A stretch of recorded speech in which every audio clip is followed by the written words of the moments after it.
Dzalika huwal fadlul kabir. Allah menyatakan bahwa Al-Quran ini diwariskan kepada hamba-hambanya yang terpilih. Siapa itu? Tidak lain adalah kita umat Muhammad. Ini yang diwarisi Al-Quran. Kita mewarisi Al-Quran untuk kita panggul, kita emban dengan tugas-tugas tertentu dari Allah kepada kita semua berkaitan dengan Al-Quran ini. Bagaimana respon dari umat Muhammad? Ternyata Allah menyatakan ada 3 kelompok. Yang pertama adalah zalimun li nafsihi, orang-orang yang zalim kepada dirinya sendiri, aniaya kepada dirinya sendiri. Yang kedua muqtasidun, yang tengah-tengah, sedang-sedang, cukupan. Yang ketiga adalah sabiqun bil khairat, orang-orang yang berada di garis depan di dalam menyebarkan kebaikan Al-Quran. Biiznillah, ini penting. Biiznillah itu juga atas izin Allah. Artinya kita yang mungkin merasa sudah termasuk kelompok ketiga itu jangan berbangga diri, karena semua itu tidak lepas dari biiznillah. Wa dzalika wal fadlul kabir, dan itu merupakan anugerah yang besar, karunia yang besar dari Allah Subhanahu wa taala.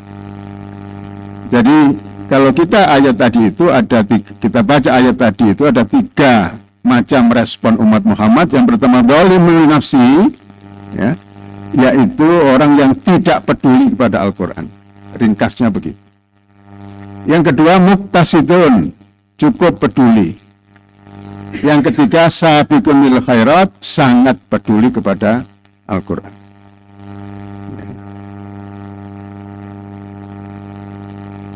Nah, kita masuk yang mana ini hanya kita sendiri yang bisa menjawab, bukan orang lain. Mudah-mudahan kita paling tidak termasuk yang tengah-tengah, muqtasidun. Kehadiran Bapak Ibu di majelis-majelis pengajian adalah bukti bahwa Bapak Ibu dan kita semua ini tetap ada kepedulian kepada Al-Quran. Meskipun mungkin belum mencapai tingkat seperti yang disebut pada bagian ketiga, yaitu sabiqun bil khairat. Bagaimana mengemban amanat pewarisan Al-Quran itu? Saya ambil satu kata kalimat barangkali mengemban amanat Al-Quran itu adalah dengan menunjukkan kecintaan dan kepedulian kita kepada Al-Quran.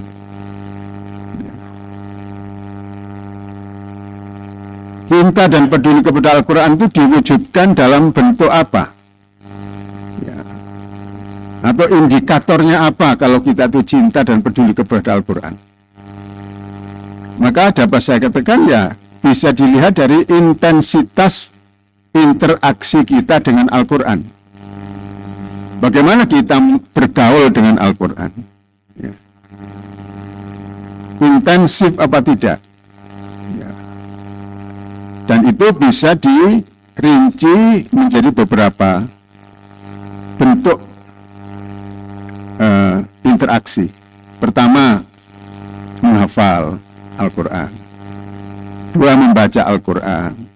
3, memahami Al-Quran. 4, mentadabburi, merenungkan Al-Quran.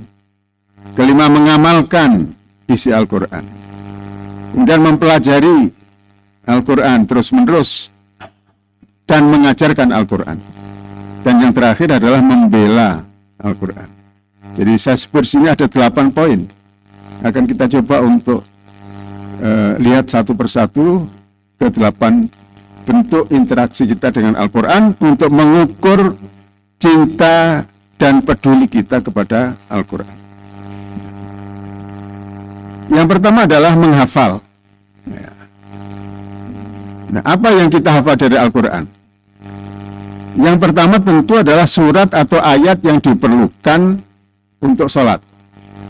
Nah ini, maka menghafal nomor 1 disebutkan. Orang yang belum bisa membaca, dia bisa menghafal. Karena itu wajib untuk sholat minimal Al-Fatihah.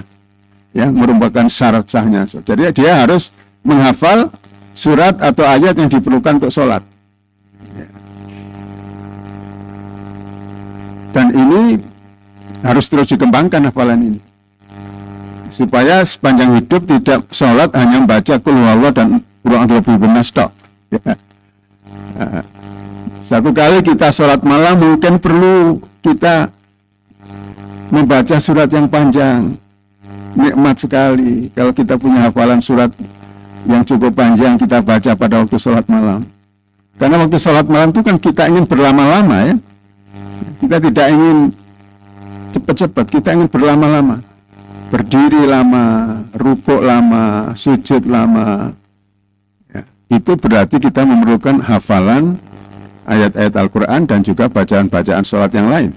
Nah, maka nomor satu adalah menghafal surat ayat yang diperlukan untuk sholat kita. Yang kedua, mungkin kita juga membaca, dan ini sebaiknya kita membaca atau menghafalkan surat atau ayat yang dianjurkan oleh Rasulullah sebagai wirid harian kita.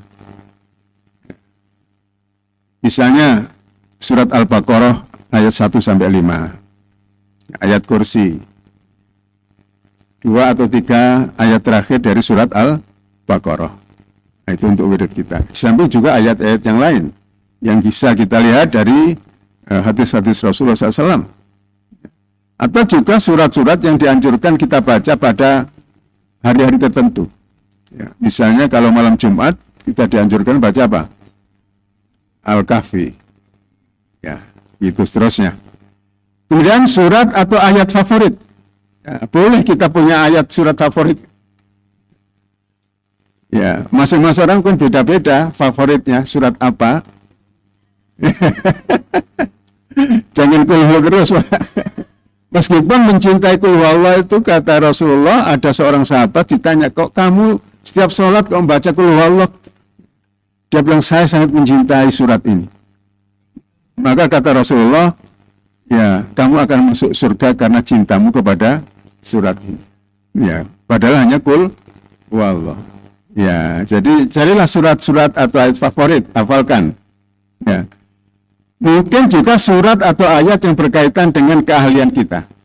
Nah, ini bagi para profesional ya, bagi para ilmuwan. Ya, kalau dia di bidang ekonomi, mungkin dia tertarik untuk menghafalkan surat-surat, ayat-ayat yang berkaitan dengan masalah ekonomi. Ya, yang ahli sosial, sosiologi, yang ahli sains, ya sains, dia menghafalkan surat-surat, ayat-ayat berkaitan dengan ilmu pengetahuan. Ya, dan seterusnya. Ya, surat atau ayat yang populer.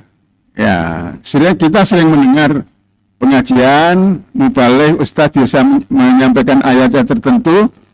Kalau Ramadan ini bolak-balik, ya kutiba alaikumusiyam, gitu ya. Syahrul Ramadan alladzi unzila fil Quran, dan seterusnya. Hafalkan itu. Ya, hafalkan itu. Dari surat atau ayat yang populer. Ya. Kemudian, ya, ini kalau bisa seluruh Al-Quran monggo. Ya, ini sebaiknya dari anak-anak ya. Kalau sudah tua-tua gini, menghafal itu sudah lelet Pak ya. Ya, sudah berat menghafal. Tapi tidak ada salahnya, ya, tiap hari kita berusaha menambah hafalan kita. Nah ini, jadi yang pertama adalah menghafal. Ini interaksi kita dengan Al-Quran. Ya. Yang kedua membaca. Ya, membaca. Kalau belum bisa membaca, ya belajar membaca. Tidak harus kecil, yang sudah tua pun boleh mulai belajar membaca. Ya. Banyak orang sudah pensiun baru mempelajari Iqra, ya.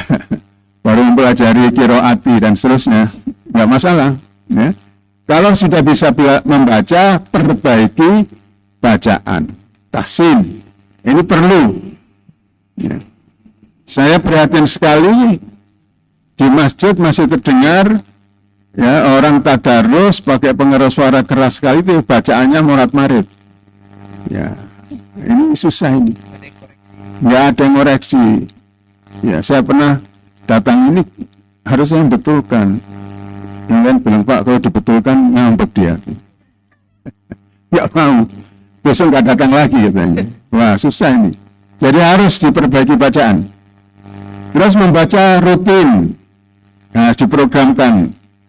Ini ta'abbud memang tujuannya ya untuk ibadah. Meskipun tidak paham, nggak apa-apa, baca secara rutin sehari mau berapa ayat atau diprogram mau khatam berapa lama, setahun sekali, 2 kali, 3 kali, 4 kali, nah, monggo itu diprogram. Ya. Orang modern kan semuanya diprogram, direncanakan. Ya. Tapi ya kalau sudah diprogramkan, laksanakan. Nah, itu. Memprogram khatam, mau khatam berapa kali, ya. Membaca dengan tartil, nah ini. Bacanya jangan seperti orang lomba lari, ya. Harus tartil, yang bagus. Ya, kita boleh mengejar khatam, tapi tetap harus membacanya dengan tartil. Dalam arti setiap huruf, setiap bunyi itu harus dibaca dengan jelas. Ya. Biasanya kalau ingin terlalu cepat, terus banyak yang tertelan-telan. Nah ini, mat panjang pendeknya harus diperhatikan, makhrajnya harus diperhatikan. Ya. Semua ketentuan tajwid itu diperhatikan. Nah, ini dari tahsin tadi. Ya.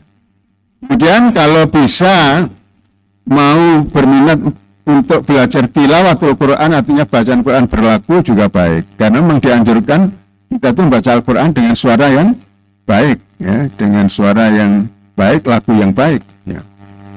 Lagu yang baik itu ya tidak harus seperti lagunya Sudes atau lagunya Husairi atau lagunya Korek-Korek, enggak. Ya, tidak harus. Pokoknya tajwidnya benar, ya, lagunya ya sesuai kita masing-masing. Orang Jawa mungkin beda lah lagunya dengan orang Arab, enggak apa-apa, ya. Asal tidak dibuat-buat. Ya, memang asli, itulah lagu kita. Ya. Ada orang betul-betul sangat Jawani ketika dia baca Quran dengan langgam Jawa, tapi tidak dibuat-buat, memang begitu aslinya. Itu indah juga. Ya.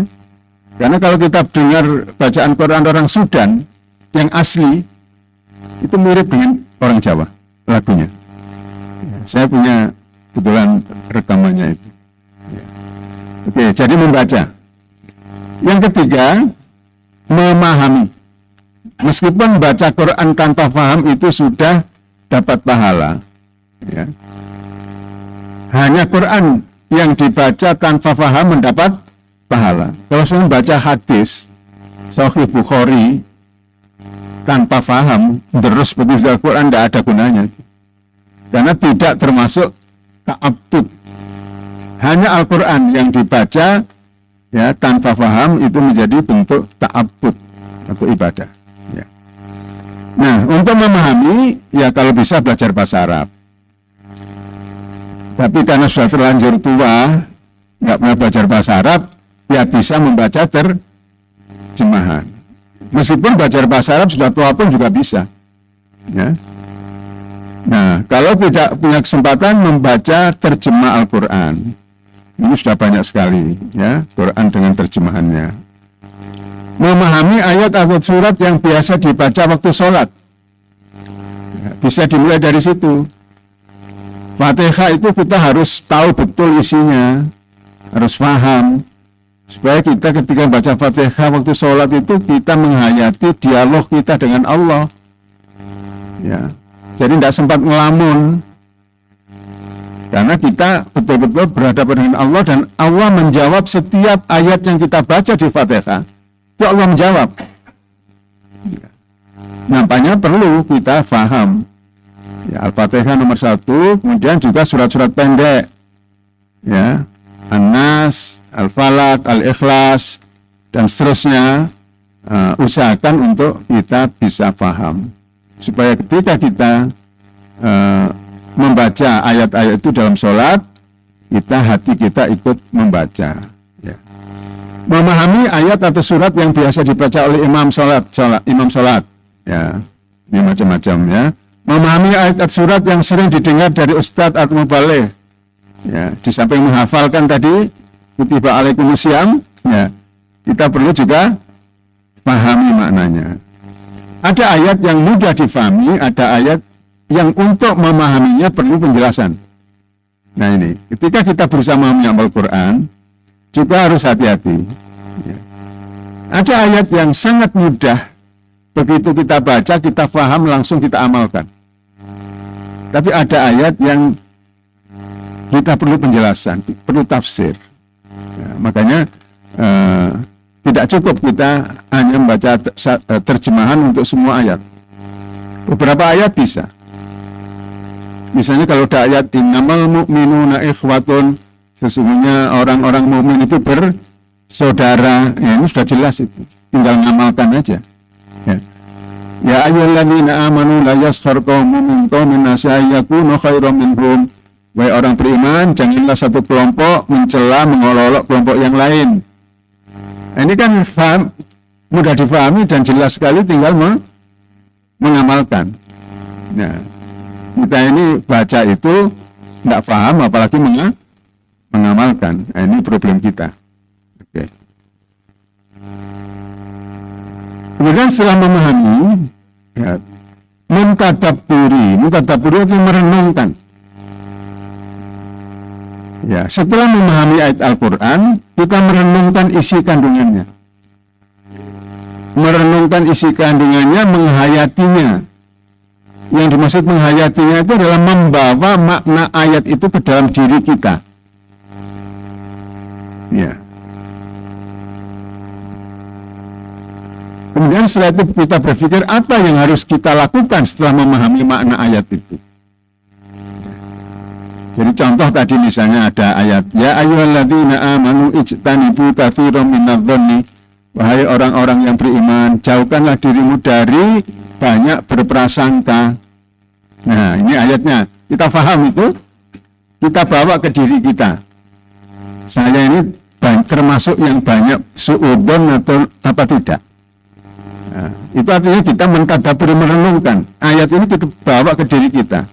Saya ini termasuk orang yang banyak berprasangka atau tidak, sehingga disinggung oleh ayat tadi. Ya. Ternyata setelah saya renungkan, iya saya ini kok banyak berprasangka, maka saya harus mengubah diri. Nah itulah maka ayat itu menjadi berfungsi. Kita pahami, kita renungkan, kita tadabburi, kita bawa ke diri kita.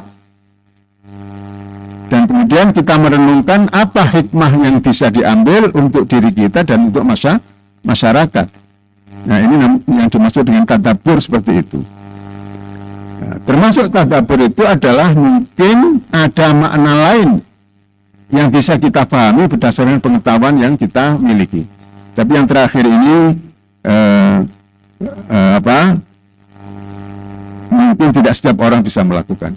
Tapi kalau mentadabburi dalam arti membawa makna ayat itu kepada diri kita sendiri untuk kemudian kita renungkan, kita koreksi diri, ya, kita putuskan setelah ini saya harus apa, harus bagaimana. Nah, tadabbur itu sangat penting bagi kita. Ya. Setelah itu mengamalkan. Ya. Setelah tadabbur kita kemudian melangkah ke mengamalkan. Jadi pengamalan Al-Quran itu adalah tahapan paling penting dalam mengemban amanat Allah. Mengapa? Karena pada tahap inilah Al-Quran sebagai petunjuk dan pedoman hidup itu betul-betul terlaksana. Itu kan Al-Quran itu apa? Hudan lil muttaqin, petunjuk, pedoman bagi orang-orang yang bertakwa. Kalau kita baca Quran tidak paham, bagaimana kita bisa menjadikannya sebagai pedoman? Kalau kita baca Al-Quran, kita paham, tapi kita tidak mau merenungkan isi ayat itu, tidak mau membawa kepada diri kita, bagaimana kita akan mengamalkan? Maka pentinglah tadi itu proses membaca, memahami, merenungkan, kemudian akan lahir mengamalkan isi kandungan dari Al-Quran. Ya. Di sini saya sebutkan bahwa ayat-ayat tentang akidah dan akhlak itu umumnya sangat jelas dan mudah difahami dan langsung bisa diterapkan dalam kehidupan nyata. Misalnya mengenai akidah, Qul huwallahu ahad, Allahus samad, lam yalid walam yulad, dan seterusnya. Itu gampang. Begitu kita baca ini kita tahu dan segera kita tanamkan dalam diri kita. Allah itu Maha Esa. Allah itu tidak punya anak dan tidak punya bapak. Allah itu tempat kita bergantung. Langsung bisa kita terapkan di dalam diri kita. Demikian juga ayat mengenai akhlak. Banyak sekali, ya, dan itu bisa langsung kita amalkan. Tapi ayat-ayat tentang hukum itu memerlukan pengolahan oleh para ahli. Karena itu perlu dipelajari lebih khusus, ya. Jadi kalau soal hukum, jangan kita langsung menyimpulkan, baca satu ayat kita simpulkan suatu hukum. Itu ada wilayah, ya, orang-orang yang memang harus melakukan pengolahan terhadap ayat-ayat itu, dan dia, orang-orang itu harus dilengkapi dengan berbagai macam ilmu pengetahuan, ya. Pelajaran dan hikmah dari kisah-kisah Al-Quran bisa langsung dipetik dan dijadikan tauladan. Kita baca kisah Qarun dan Fir'aun, kita baca kisah Musa dan kaumnya, kita baca kisah kaum Ad, kaum Tsamud, ya. Langsung dari kisah itu kita bisa mengambil hikmah dan mengambil pelajaran sebagai tauladan kita dalam hidup ini. Oke. Kemudian setelah itu mempelajari. Rasulullah SAW mengatakan, khairukum man ta'allamal Qur'ana wa 'allamahu. Sebaik-baik kalian adalah yang mempelajari Al-Quran dan mengajarkannya. Hadis riwayat Bukhari. Bapak Ibu sekalian, Al-Quran itu adalah sumber ilmu dan hikmah yang tidak pernah habis digali. Saya katakan sumber, bukan berarti semua ilmu ada di situ. Ya, kita mau belajar biologi cukup Al-Quran, ya tidak cukup. Tapi sumber-sumbernya ada di situ. Semua ilmu itu sumbernya ada di dalam Al-Quran. Demikian juga hikmah. Hal-hal yang bisa kita jadikan pedoman untuk hidup, itu semua ada di dalam Al-Quran. Dan itu tidak akan pernah habis digali. Nah. Tapi Al-Quran itu bukan kitab elitis, bukan hanya kitab yang diperuntukkan atau yang hanya bisa disentuh oleh orang-orang yang memiliki ketinggian ilmu dan memiliki tingkat spiritualitas yang tinggi. Tidak. Quran itu untuk semua orang. Ya, orang yang sudah tinggi ilmunya maupun orang yang masih terbatas ilmunya. Orang yang sudah tinggi tingkat spiritualitasnya maupun orang yang baru, ya, membangun spiritualitas dalam dirinya. Quran berguna untuk semuanya. Maka setiap orang, asal dia punya kemauan, dia bisa mengambil hikmah dan manfaat dari Al-Quran. Percayalah ini. Bukalah Al-Quran, halaman berapa saja. Kemudian baca ayat mana saja. Kalau kita betul-betul berniat membuka Al-Quran untuk memperoleh petunjuk, maka Allah akan memberikan petunjuk kepada kita untuk menyelesaikan masalah yang mungkin sedang kita hadapi. Ya. Maka mempelajari Al-Quran itu bukan hanya satu keharusan, tapi sebenarnya adalah sebuah kebutuhan bagi seorang Muslim yang menginginkan bimbingan dari Al-Quran dan juga menginginkan berkah dalam hidupnya.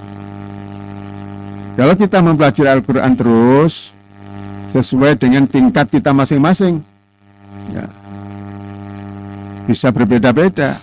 Setiap orang, ada yang mungkin sudah sampai tingkat kepada analisis, ya, ilmiah. Tapi bagi kita mungkin ada hikmah-hikmah yang kita petik dari ayat yang kita baca atas petunjuk Allah. Nah, ini perlunya kita mempelajari Al-Quran. Dan setelah itu kita punya kewajiban mengajarkan Al-Quran. Ya. Mengajar Al-Quran ini sangat penting sekali. Tadi Rasulullah mengatakan, khairukum, sebaik-baik kalian adalah man ta'allamal Qur'ana, yang mau mempelajari Al-Quran, wa 'allamahu, dan mengajarkan Al-Quran. Orang tua itu punya kewajiban mengajarkan Al-Quran kepada anak-anaknya. Setelah dia mengajarkan akidah tauhid. Nomor satu yang orang tua itu punya kewajiban mengajarkan apa? akidah tauhid. Setelah itu mengajarkan Al-Quran. Ini kewajiban orang tua untuk menjaga fitrah anak. Kata Rasulullah, kullu mauludin yuladu alal fitrah, setiap anak itu dilahirkan dalam keadaan fitrah. Fitrah anak itu adalah mengakui Allah Subhanahu wa Ta'ala sebagai satu-satunya sesembahan. Alastu bi rabbikum, pada waktu anak masih di kandungan ibu usia 4 bulan, Allah meniupkan ruh kepadanya dan Allah bertanya, alastu bi rabbikum, bukankah aku ini Tuhanmu, wahai janin? Janin itu menjawab, bala, iya, engkau adalah Tuhan. Ini fitrah anak di situ. Lahir anak itu dalam keadaan mengakui Allah sebagai sesembahan satu-satunya. Maka kata Rasulullah, fa'abawahu yuhawwidanihi au yunassiranihi au yumajjisanihi. Orang tuanya lah yang mengubah anak itu dari fitrahnya menjadi yang lain. Apakah menjadi Yahudi, Nasrani, Majusi, dan lainnya. Untuk orang tuanya. Itu apa artinya? Berarti orang tuanya yang harus mengajarkan tauhid. Kemudian dilanjutkan dengan mengajarkan Al-Quran. Karena Al-Quran ini sumber dari ilmu tauhid dan juga ilmu-ilmu yang lain. Maka harus diajarkan Al-Quran. Dimulai dari hanya sekedar mengucapkan, menghafal ya, ayat-ayat tertentu. Yang sekarang ini ternyata luar biasa. Kita lihat orang Indonesia yang nggak paham bahasa Arab itu usia SD sudah hafal 30 juz sekarang banyak di Indonesia. Nah, maka kita sebagai orang beriman harus menggunakan kesempatan dalam hidup ini untuk mengajarkan mungkin satu huruf, satu ayat atau satu surat dari Al-Quran sesuai dengan kemampuan kita masing-masing. Semakin banyak kita mempelajari Al-Quran, semakin banyak apa yang bisa kita ajarkan kepada orang lain. Ya, kalau kita terbatas pengetahuan kita tentang Al-Quran, yang kita ajarkan terbatas. Tapi kalau kita mau belajar terus, jadi kan sebelum mengajarkan kita mempelajari. Kita pelajari Al-Quran, bertambah banyak yang kita pelajari, bertambah banyak yang bisa kita ajarkan kepada orang lain. Nah, inilah saya kira yang perlu bagi kita untuk menjadi kesadaran supaya kita bisa menunjukkan kepada Allah, ya Allah, aku ini bukan termasuk yang dzalimun li nafsi.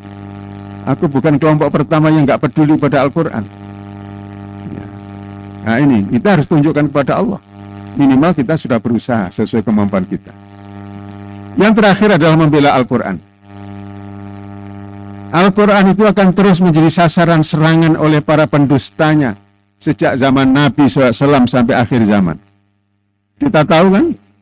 Ya, Quran itu di Eropa, di Amerika pernah dibakar, ya, diinjak-injak, dilecehkan, isinya itu dikritik, isinya dipersalahkan, dicari-cari kesalahannya. Berbagai macam usaha mereka untuk menyerang Al-Quran. Tapi Al-Quran tidak akan pernah ya jatuh martabatnya karena ulah mereka. Mengapa? Al-Quran itu la raiba fi, tidak ada keraguan di dalamnya. Ulama-ulama Islam dengan cermat dan dengan sigap bisa menjawab setiap kritikan yang dilontarkan oleh orang-orang lain kepada Al-Quran. Semua ada jawabannya. Dan kita melihat kenyataan di Barat, banyak orang-orang ilmuwan dan juga para misionaris itu yang berusaha mencari-cari kesalahan Al-Quran, tapi berakhir justru mereka kemudian mengakui kebenaran Al-Quran dan masuk Islam. Ya, Pak Manan ini punya clipping ya, banyak sekali itu. Ya, bagaimana mereka itu semula mau mencari-cari kesalahan Quran, tapi akhirnya mereka tunduk pada Al-Quran. Ya, karena Quran itu memang kalamullah, bukan kalam Muhammad, bukan buatan Muhammad SAW. Nah, kita wajib membela Al-Quran. Supaya kita bisa membela Al-Quran, kita harus kenal Al-Quran. Bagaimana kita bisa membela kalau kita sendiri tidak kenal? Ya. Maka menjadi kewajiban setiap Muslim untuk mengenal dengan sungguh-sungguh kitab sucinya agar bisa memberikan pembelaan kepadanya dengan sebaik-baiknya. Bapak, Ibu, dan saudara sekalian, waktu kita ini sudah lewat. Sedikit sebagai penutup, saya kira saya tampilkan ayat di surat Al-Jumu'ah ayat 5. Ini sindiran kepada kaum Yahudi. Ya. Kata Allah, "Matsalul ladzina humilut Taurata tsumma lam yahmiluha kamatsalil himari yahmilu asfara. Bi'sa matsalul qaumil ladzina kadzdzabu bi ayatillah wallahu la yahdil qaumadh dhalimin." Orang-orang yang diberi amanat untuk memikul Taurat, yaitu orang Yahudi, Bani Israel, itu mereka tidak menjalankan amanat itu. Mereka tidak memikulnya. Maka diperumpamakan mereka itu seperti himar, keledai yang memikul buku-buku tebal di atas punggungnya. Keledai itu paham enggak dengan buku-buku yang diangkutnya? Tidak paham. Orang Yahudi seperti itu tidak paham dengan kitab sucinya. Tapi kita jangan kemudian mencaci orang Yahudi. Jangan-jangan ini sindiran untuk kita gitu loh ya. Nah, disitulah kita mengambil hikmah. Ya, ini jangan-jangan sindiran kita juga. Kita sekali lagi tadi tidak memanggul amanat Al-Quran yang sudah diwariskan kepada kita. Jangan sampai kita menjadi seperti kaum Yahudi. Ayat yang terakhir adalah jangan sampai kita masuk kelompok ini. Dalam surat Al-A'raf 40. Innal ladzina kadzdzabu bi ayatina wastakbaru anha la tufattahu lahum abwabus sama wa la yadkhuluna jannata hatta yalijal jamalu fi sammil khiyat. Wa kadzalika najzil mujrimin. Sesungguhnya orang-orang yang mendustakan ayat-ayat kami dan menyombongkan diri terhadapnya, tentu orang kafir ini nomor satu. Tapi jangan-jangan ada juga orang Islam yang tidak mempercayai isi Al-Quran. Oh, ayat ini sudah nggak berlaku sekarang ini. Itu sudah 15 abad yang lalu, sekarang zaman sudah berkembang. Ini namanya mendustakan ayat-ayat Allah. Wastakbaru, sombong. Orang sekarang lebih hebat, pikirannya sudah berkembang. Kenapa harus mengikuti tafsir-tafsir yang ditulis oleh orang-orang dahulu? Kita harus ciptakan tafsir baru yang sesuai dengan tuntutan zaman. Istakbaru, ini sombong. Nah, orang-orang seperti ini kata Allah, la tufattahu lahum abwabus sama. Mereka tidak akan dibukakan, ya, tidak akan dibukakan bagi mereka pintu-pintu langit dalam arti keberkahan dari Allah, ya. Wala yadkhulunal jannata, dan tidak akan masuk ke surga. Hatta yalijal jamalu fi samil khiyat. Oh, tapi mereka bisa masuk surga asal nanti ada unta yang bisa dimasukkan ke lubang jarum. Bisa enggak? Unta masuk ke lubang jarum enggak bisa, memasukkan benang aja sulitnya, bukan main kok. Kok masukkan apa? Jadi sesuatu yang mustahil. Ya, mereka tidak akan masuk surga sampai atau hingga unta masuk ke lubang jarum, suatu yang mustahil, ya. Wa kadzalika najzil mujrimin, demikianlah kami memberikan pembalasan kepada orang-orang yang berbuat kejahatan. Inilah Bapak Ibu saudara yang hadir di tempat ini maupun yang mengikutinya melalui Zoom. Mudah-mudahan sedikit yang saya sampaikan menjadi ilmu yang bermanfaat untuk kita semua. Sementara sampai di sini saya kembalikan kepada moderator Mas Yusuf. Assalamualaikum warahmatullahi wabarakatuh. Waalaikumsalam warahmatullahi wabarakatuh. Alhamdulillah, pagi hari ini kita mendapatkan sebuah pencerahan bahwa interaksi kita kepada Al-Quran itu ternyata kita masuk kategori yang tengah, minimal ya, sangat peduli ya, dan itu intensitas itu meningkat ketika masuk bulan Ramadan. Jadi setelah Ramadan, wallahu a'lam bishawab. Tapi yang dihafal bukan hanya kulhu ya, tapi setidaknya kecintaan pada kulhu itu juga sebagaimana Ustaz sampaikan tadi, bukti rasa cinta kita. Kalau kita bukan karena cinta, memang tidak ada lagi yang dihafal, hanya itu saja ya. Silakan ibu bapak yang insya Allah dirahmati Allah, baik dari via Zoom untuk bertanya langsung kepada Bapak Kiai lewat chat maupun yang ada di PDM. Insya Allah hadiahnya sudah dipersiapkan. Di sini saya bacakan dulu via chat dulu, baru di Jamaah PDM. Assalamualaikum. Alhamdulillah, posisi kami di Lamongan dan bisa mengikuti kajian. Kiai Fuad, barakallah, semoga sehat selalu Pak Yai Fuad dan tim Majelis Tabligh juga. Amin. Ini bukan pertanyaan, doa ya. Silakan ibu bapak, ada yang mau ditanyakan?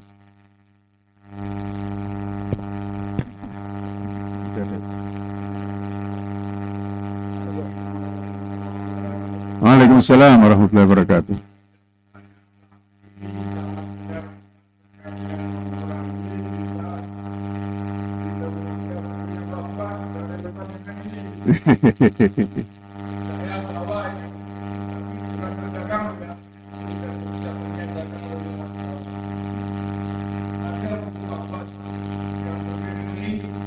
Bisa dilihatkan.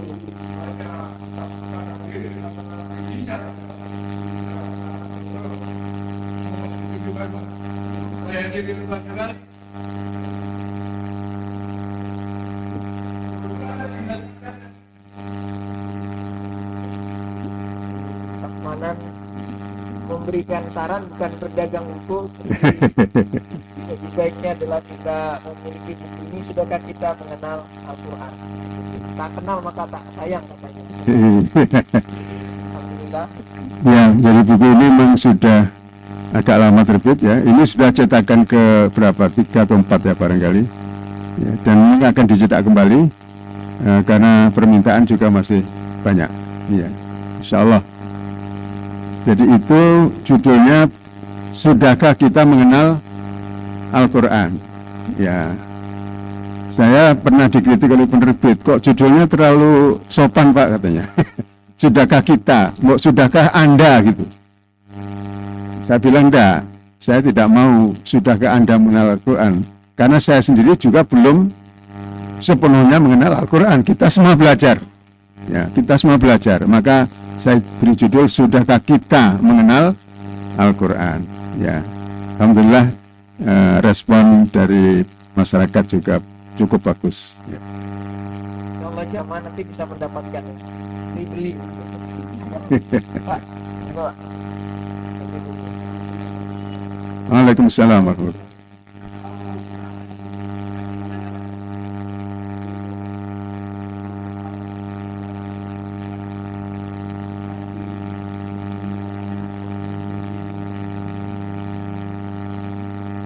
Ya.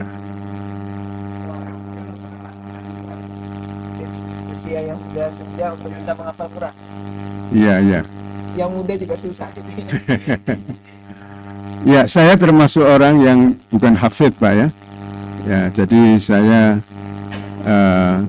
hafal Al-Quran beberapa, ya tadi itu ayat-ayat yang sering kita baca ya dalam sholat yang dianjurkan ya. Misalnya kan ada surat-surat yang dianjurkan untuk dibaca pada sholat-sholat tertentu. Misalnya Al-A'la ya, kemudian Al-Ghasyiyah itu kan dibaca pada waktu-waktu tertentu, juga surat-surat yang lain ya. Nah, sekarang ini saya juga sudah tua, juga mulai juga mencoba menghafalkan surat-surat yang lain ya, surat yang lain. Nah, pengalaman saya itu pertama kita baca itu sampai beberapa kali. Ada saran dibaca 10 kali Pak. Jadi ayat, misalnya satu ayat yang akan kita hafal itu, atau rangkaian ayat, tidak satu ayat tapi mungkin beberapa ayat, kita baca sampai 10 kali, tapi betul-betul dengan kesadaran kita baca itu sambil mengingat-ingat. Nah, setelah 10 kali, itu insya Allah kita akan hafal. Setelah baca 10 kali, kita coba tanpa melihat, sekali, dua kali, kita insya Allah akan hafal itu. Dan yang lebih penting lagi, menjaga hafalan itu. Jadi ketika kita sudah hafal, maka kita harus juga mengulang lagi hafalan kita itu. Misalnya termasuk surat yang dianjurkan untuk dihafalkan itu surat apa? Al-Mulk ya. Al-Mulk misalnya. Coba fokus misalnya surat Al-Mulk. 3 ayat kita baca sampai beberapa kali ya sambil kita hafalkan. Nanti kalau kita sudah hafal, kita harus mengulang lagi nanti pada waktu tertentu. Misalnya kita subuh menghafalkan itu. Nah besok subuh lagi ya, kita ulang lagi itu. Kita tambah ayat berikutnya. Jadi setiap kita menambah ayat berikutnya harus kita mulai dengan menghafal ayat yang sudah kita hafalkan sebelumnya. Nah, kalau tidak mungkin akan lupa lagi bisa. Nah, ini untuk orang-orang yang sudah tua seperti kita. Ya, itu salah satu ya tips saja Pak. Mungkin ada yang lain dengan cara yang berbeda, saya kira juga banyak cara ya. Itu yang saya lakukan seperti itu. Ya. Kadang tidak sampai 10 kali sudah hafal gitu. Mungkin 5 kali. Ada ayat yang mudah dihafal, tapi ada ayat yang juga apa? Agak sulit. Mengapa sulit? Karena di situ ada kata-kata yang mirip. Ya, mirip. Sehingga kita harus cermat. Kalau enggak nanti bisa kita melenceng ke ayat yang lain. Gitu ya. Ya. Saya kemarin itu minta cucu saya ngimami ya. Dia baca wal asri kok, wal asri walayalin asyr. Loh gimana sih? Itu kan wal fajri itu ya. Tapi dia kemudian segera sadar gitu ya. Jadi ya karena ada mirip itu. Ya, mirip. Di Al-Mulk itu juga ada yang mirip. Ya. Ya. Apalagi di surat Ar-Rahman, wah itu muter-muter itu kalau enggak gitu ya. Jangan kan Ar-Rahman, Al-Kafirun aja itu bulat enggak habis-habis. Akhirnya malah dolid. Nah gitu Pak, jadi ada banyak teknik Pak ya. Dicoba aja, coba mana nanti yang paling efektif. Ya. Itu Pak ya. Jadi banyak metode menghafal dan salah satu teman saya itu dia punya tips juga sebelum tidur katanya suruh baca dulu. Supaya nanti alam pikiran sadar itu bisa menyimpan memori itu, nanti bangun pagi tinggal murojaah. Konon begitu ya. Ternyata saya sudah coba juga nggak hafal gitu ya. Alhamdulillah. Wow. Sebelum ke chat dulu Bu Mia ya. Ada pertanyaan? Baru nanti ke Bu Mia. Oh, assalamualaikum. Iya, iya.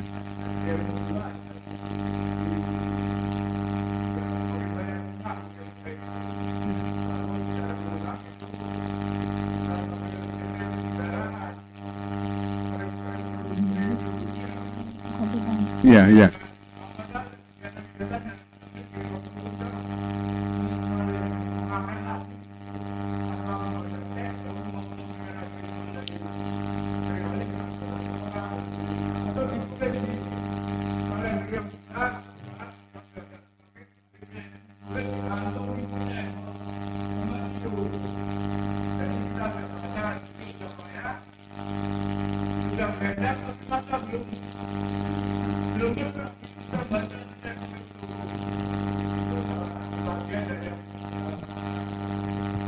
Ya.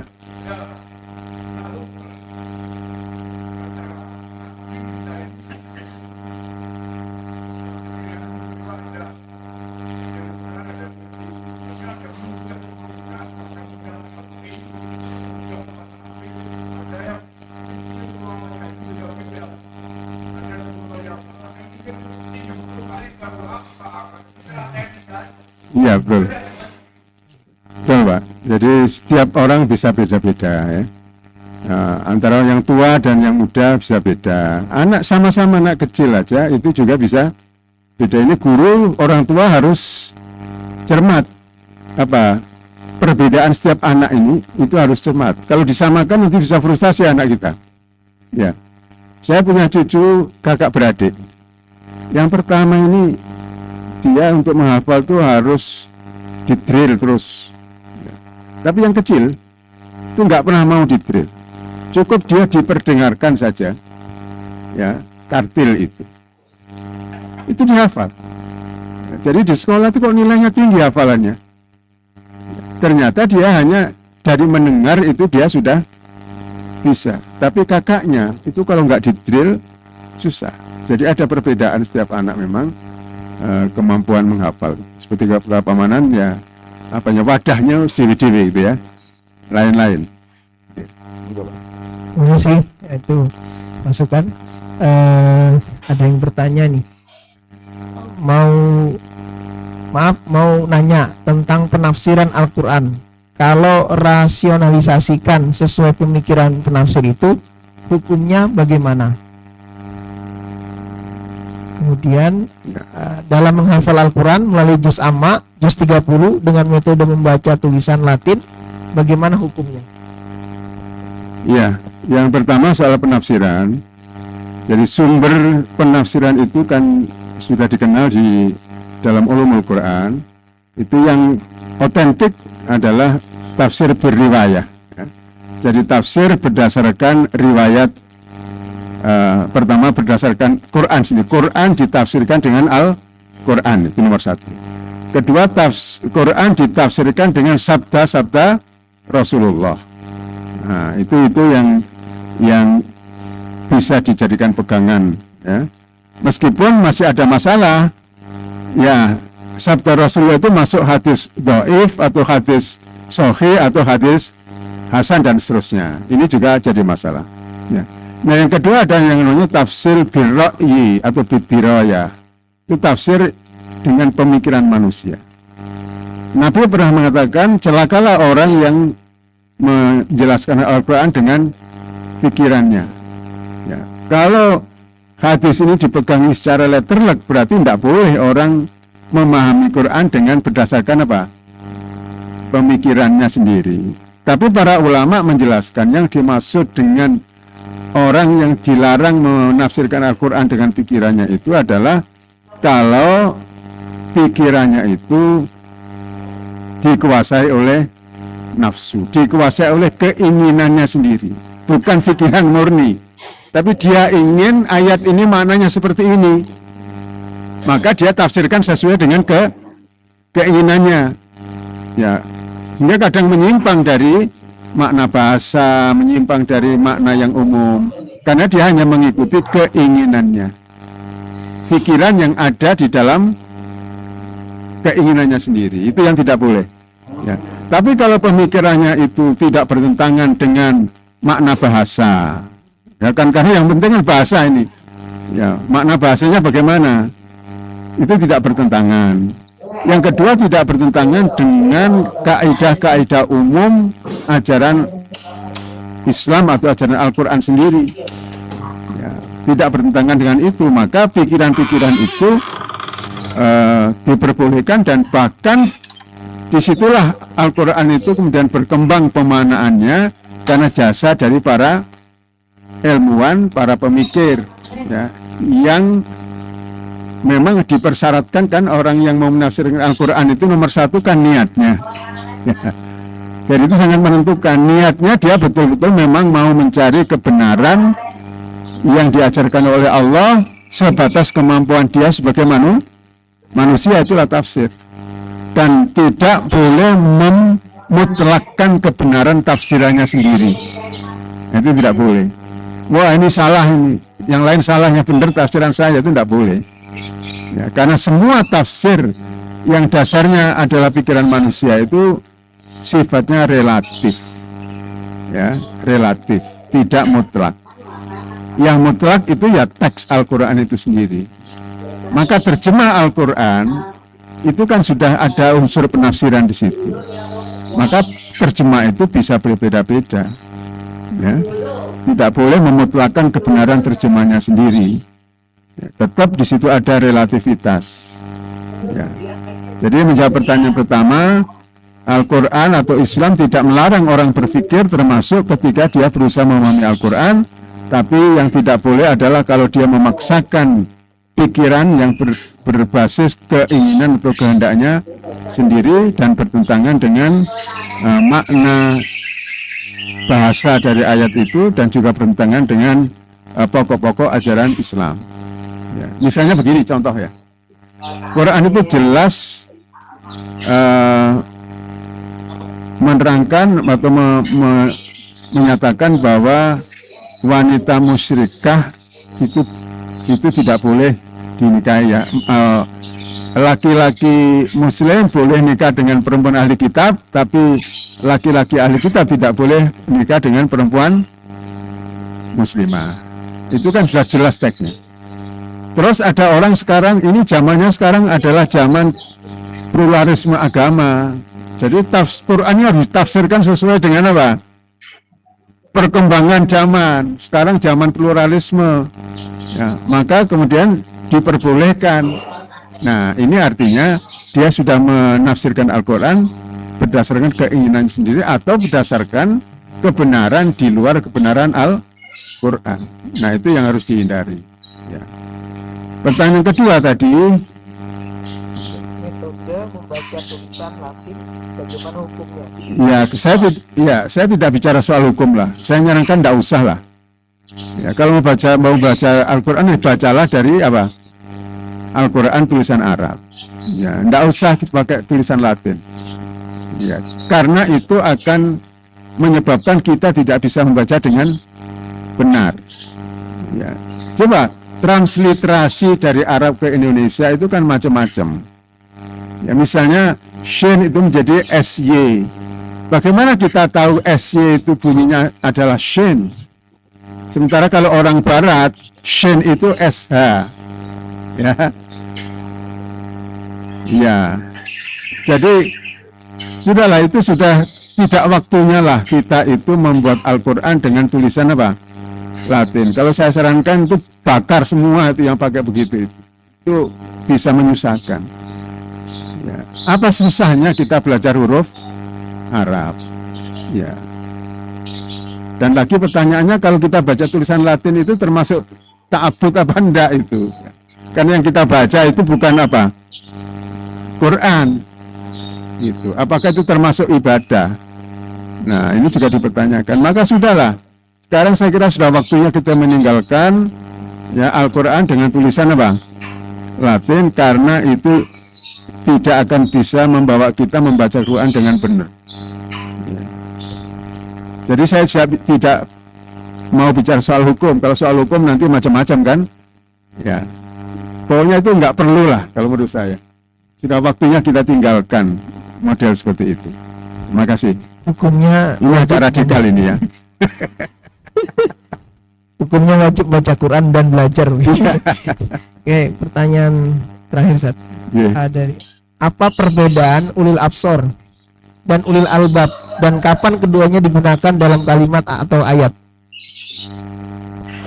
Ya, ulil absor dan ulil albab itu termasuk ada ulil nuha ya. Ulil absor, ulil nuha, ulil albab, ya. Nah, kalau menurut saya itu sama, tapi perbedaannya di mana? Cara memandang. Kalau ulil albab itu dari lubun, albab sama dari lub.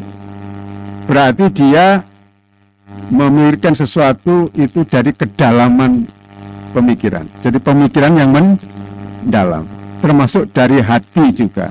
Itu lub, ulil albab. Ya. Tapi satu kali orang itu memandang, mencari kebenaran juga melalui basar, melalui apa? Yang kelihatan. Maka di situ disebut ulil absar, artinya orang yang sedang melakukan pemikiran untuk mencari kebenaran, tapi fokusnya adalah dengan melalui pengamatan, observasi gitu. Ya. Nah, saya kira di situ perbedaannya. Bukan berarti ulil absar itu ulil apa lebih tinggi dari ulil absar, menurut saya enggak. Ya. Itu cuma apa? Metodenya. Nah, metode yang digunakan dan juga mungkin kedalaman ya. Pikiran itu yang berbeda. Monggo Pak Manan ada.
Ya, jadi kita boleh kok Pak.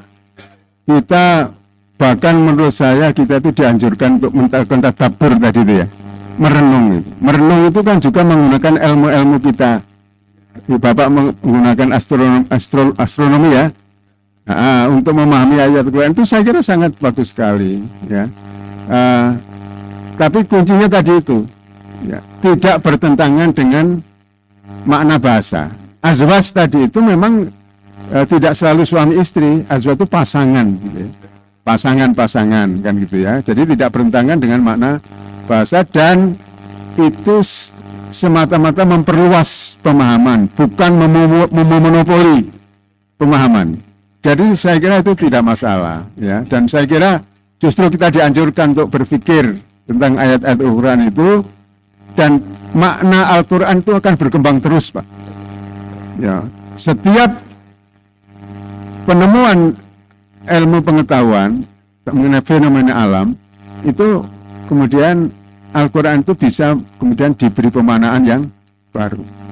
Seperti ayat Quran ya, dulu ada ayat kan orang kafir itu seperti orang yang sesak dadanya. Orang sesak dadanya itu seperti orang yang sedang mendaki langit. Kan gitu ya. Orang dulu penafsir dulu mengatakan iya karena mendaki langit itu berat. Jadi karena berat naik itu jangankan langit, naik tangga aja orang bisa apa? Ngos-ngosan kan gitu. Tapi dengan perkembangan ilmu pengetahuan, oh ternyata perumpamaan orang sesak dada dengan orang mendaki langit itu masalahnya karena memang semakin tinggi oksigen itu semakin apa? Tipis. Nah ini kan pemaknaan baru dan itu memperkuat Al-Quran gitu ya. Jadi saya kira justru inilah kita diperintahkan untuk apa? Mentadabburi Al-Quran itu, membaca, memahami dan kemudian menghubungkan dengan ilmu-ilmu lain yang kita miliki. Ya. Terima kasih Pak Manan. Ya. Demikian Pak Juta mungkin operator galau. Oke, silakan. Galau juga operatornya ya.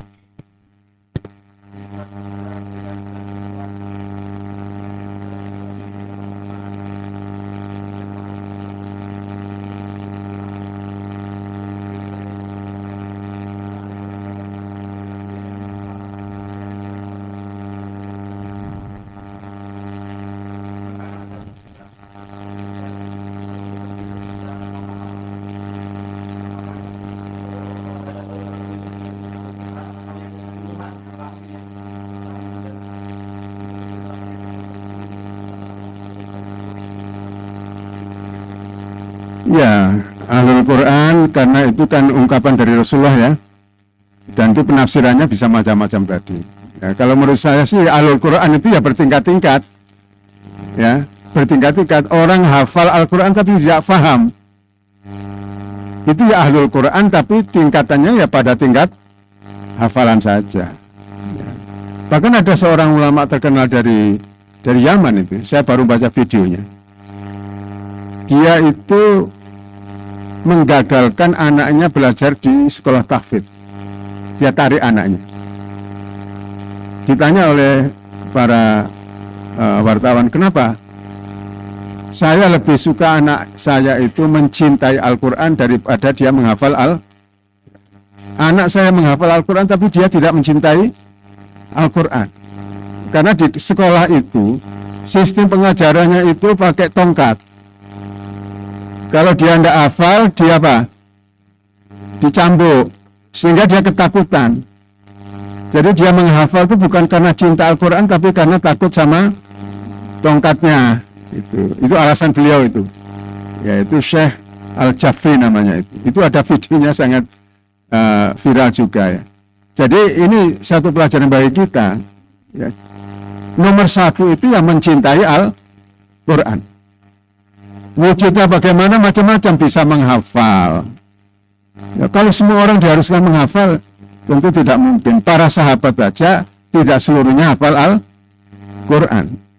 Jadi Ahlul Quran itu ya tentu bertingkat-tingkat, bertambah dia intens, mulai dari mencintai sampai menghafal sampai memahami, mengamalkan, maka sempurnalah dia sebagai Ahlul Quran. Tapi kan tidak semua orang bisa begitu.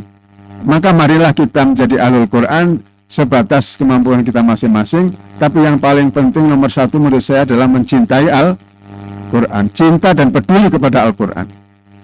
Bagaimana manifestasinya? Ya tergantung kemampuan kita masing-masing.